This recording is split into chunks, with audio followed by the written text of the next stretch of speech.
អាជីវកម្មរបស់លោកអ្នកគួរតែគ្រប់គ្រង firewall ដោយខ្លួនឯងឬក៏បដូរទៅប្រើជាមួយនឹង firewall as a service ជំរាបសួរសួស្តីអ្នកទាំងអស់គ្នាស្វាគមន៍មកកាន់ Tech Friday Season 3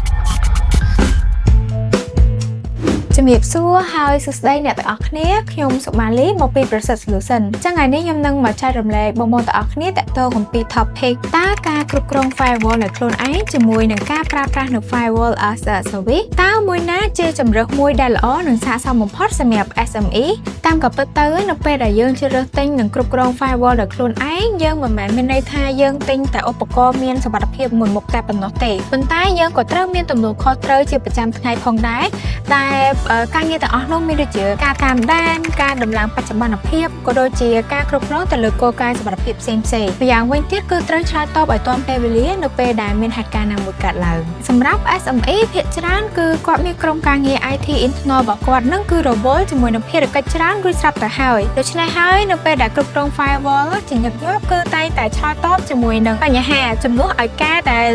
រៀបចំនិងគ្រប់គ្រងឲ្យបានទៀងទាត់ព្រមទាំងមានផែនការទុកជាមុន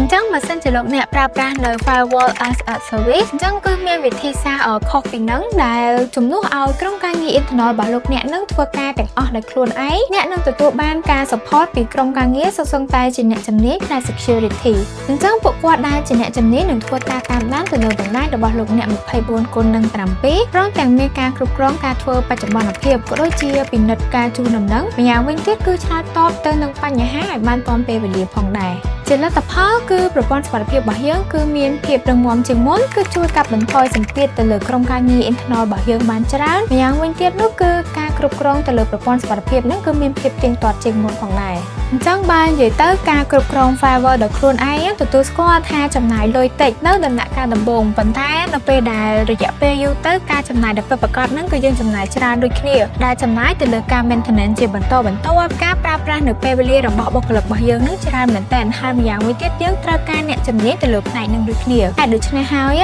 ទើបអាជីវកម្មជាច្រើនគាត់ជ្រើសរើសប្រើនៅ managed firewall ដើម្បីឲ្យមានប្រព័ន្ធសុវត្ថិភាពកាន់តែរឹងមាំជាងមុនដែលគាត់អត់ចាំបាច់ត្រូវការបន្ថែមនៅភារកិច្ចប្រតិបត្តិការផ្សេងៗជាមួយនឹងបុគ្គលិកអីទៀតនោះទេអញ្ចឹងបើសិនជាបងចង់ដឹងថា firewall ដែលបងកំពុងតែប្រើប្រាស់ពេលបច្ចុប្បន្ននេះអាចការពារទៅលើអាជីវកម្មរបស់បងបានល្អហើយឬនៅឬក៏មានចរន្តប្រហោងណាមួយកើតឡើងបងអាចធ្វើការតាក់ទងមកខាងក្រុមហ៊ុន Process Solution បានដែលពួកយើងមានការពិនិត្យ firewall ជូនដោយគិតថ្លៃម្យ៉ាងវិញទៀតនោះគឺបងអាចធ្វើការឆាតចូលទៅក្នុង page Process Solution ដើម្បីទទួលចុះឈ្មោះនិងប្រឹក្សាយោបល់បន្ថែមដើម្បីទទួលបាននៅការវាយតម្លៃពីអ្នកជំនាញផ្នែក security ដើម្បីធានាថាការពារអាជីវកម្មរបស់បងទាំងអស់គ្នានឹងឲ្យកាន់តែមានសុវត្ថិភាពខ្ពស់និងកាន់តែមានភាពរឹងមាំជាងមុនអញ្ចឹងជាចុងក្រោយខ្ញុំសុមាលីសូមអរគុណសូមជម្រាបលា